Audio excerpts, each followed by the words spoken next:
오늘 시장은 코스피랑 코스닥이 완전히 갈라졌지. AI 투자에 대한 불안이 확 커지면서 대형 반도체는 두들겨 맞았고, 반대로 바이오랑 로봇, 우주항공 쪽으로는 돈이 슬슬 돌아가는 느낌이었어. 자, 그러면 지금부터 하나씩 천천히 짚어보자. 첫 번째는 지수 흐름이야. 코스피는 시작부터 분위기가 별로였어. 장 초반에 4050선에서 출발해서 한때 4120선까지 올라가긴 했거든. 근데 위로 갈수록 매물이 계속 나오면서 결국 4090 근처에서 마감을 했어. 브로드컴 이슈에 반도체가 흔들리니까 지수도 같이 눌린 그림이었지. 코스닥은 느낌이 좀 달랐어. 시작은 920대였는데 개인 매수가 꾸준히 들어오면서 위로 살짝 끌어올렸고 930 후반에서 마무리했어. 지수 자체는 움직임이 크진 않았는데 안에서 로봇이랑 우주항공, 일부 바이오가 꽤 튀었지. 두 번째는 시장을 움직인 요인이야.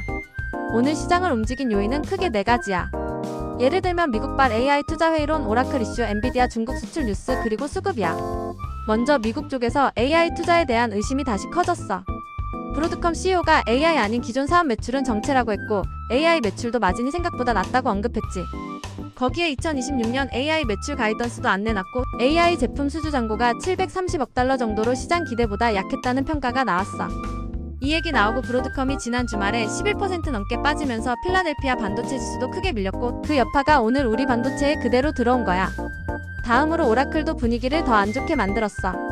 오픈 AI랑 같이 짓는 데이터 센터 완공이 인력이랑 자재 부족 때문에 2027년에서 2028년으로 밀릴 수 있다는 얘기가 나왔거든. 실적도 기대에 못 미치면서 오라클 주가가 4% 넘게 빠졌고, 이게 또 AI 인프라 투자 속도에 대한 의심으로 이어졌지. 이어서는 엔비디아 관련 뉴스도 있었어. 트럼프 행정부가 엔비디아 H200의 중국 수출을 허용할 거라는 소식이 나왔는데, 중국 정부가 이걸 거부했다는 얘기가 같이 나왔거든. 결국 중국향 고성능 GPU 수요에 대한 불확실성이 남아있는 거라서 AI 공급망 전체에 부담으로 작용했어. 마지막으로 수급이야. 오늘 코스피에서는 외국인이 9,599억, 기관이 4,802억을 같이 팔아버렸고, 개인이 1조 4,209억을 받아냈어. 코스닥도 개인이 사주고 외국인이랑 기관이 파는 구조였고, 이런 구도가 대형 반도체에서 중소형 성장주로 돈이 도는 순환매를 더 키운 모습이었지. 세 번째는 업종 흐름이야.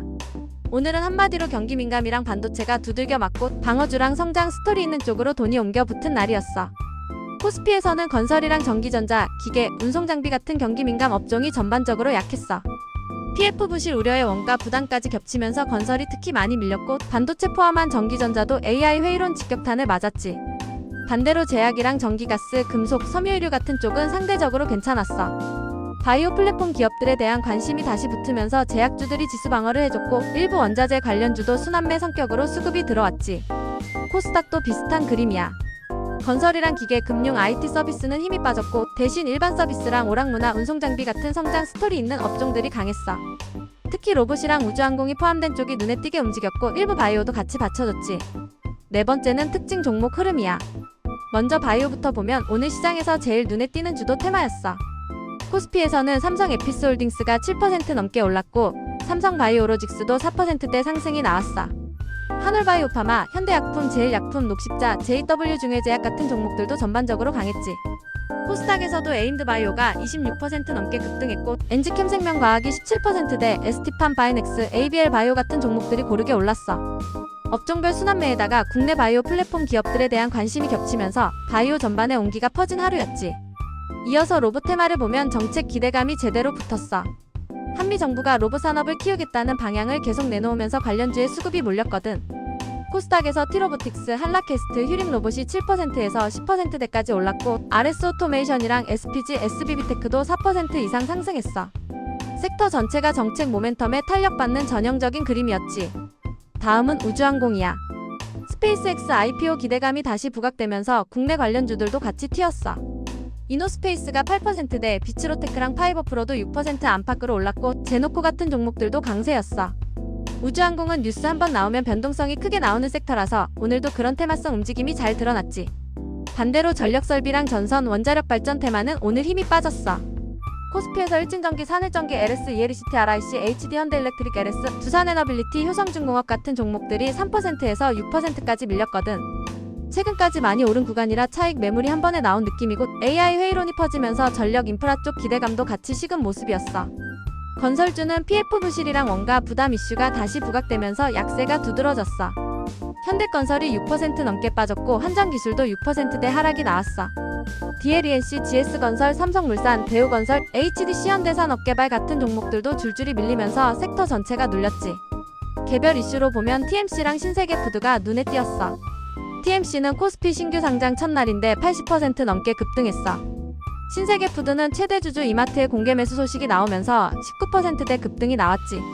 S-오일도 4분기랑 내년 1분기 실적이 시장 예상보다 좋을 거라는 전망에 5% 이상 올랐고, 코스닥에서는 세크가 반도체랑 배터리, 방산 핵심 원천 기술 보유 분석이 나오면서 29%대 급등을 했어. 반대로 다원시스는 대통령의 납품 지연 사태 비판 소식이 나오면서 26% 넘게 급락했고, 한국첨단소재는 유상증자 이슈로 8%대 약세를 보였어. 마지막으로 대형주 쪽을 보면 삼성전자랑 SK하이닉스가 각각 3%, 2%대 하락을 하면서 지수를 눌렀고, 하나에어로스페이스, HD현대중공업, 현대차, 기아 같은 경기민감 대형주들도 전반적으로 약했어. NAVER도 1%대 밀리면서 플랫폼 대형주 쪽에서는 뚜렷한 주도주는 없었던 하루였지. 정리하면 오늘 종목 흐름의 핵심은 대형 반도체와 경기민감이 빠진 자리를 바이오, 로봇, 우주항공, 일부 개별 이슈주가 메워준 구조였어. 다섯 번째는 수급 흐름이야. 코스피에서는 외국인이 9,599억을 팔았고, 기관도 4,802억을 같이 내놓으면서 수급이 완전히 매도 쪽으로 기울었어. 이 물량을 개인이 1조 4,209억을 사들이면서 받아냈는데, 그래서 대형주보다는 중소형주 위주로 종목 장세가 더 강하게 나타난 거지. 코스닥도 비슷한 그림이야. 개인이 1,886억을 순매수했고, 외국인이 322억, 기관이 1,208억을 팔았어. AI 회의론 때문에 대형 반도체는 흔들렸지만 개인들이 로봇이랑 우주항공, 일부 바이오 쪽으로 공격적으로 들어가면서 코스닥 지수는 버텨낸 흐름이었지. 여섯 번째는 거시 지표 흐름이야. 환율부터 보면 달러원은 오후 기준으로 1,471원 정도로 내려오면서 원화가 조금 강세를 보였어. 국고채 금리는 3년물이랑 10년물 모두 내려가면서 전반적으로 금리 부담이 완화되는 방향이었지. 채권 선물도 3년물이랑 10년물 모두 강세를 보이면서 안전자산 선호가 조금 살아난 모습이었어. 오늘은 금리 쪽에서는 부담이 줄어들었는데 미국발 AI 불안이 그 긍정적인 효과를 상당 부분 덮어버린 하루라고 보면 될 것 같아. 마무리를 해보면 오늘 시장은 AI 대형주에서 돈이 빠져나와서 바이오랑 로봇, 우주항공 개별 이슈주로 순환매가 강하게 돈 날이었어.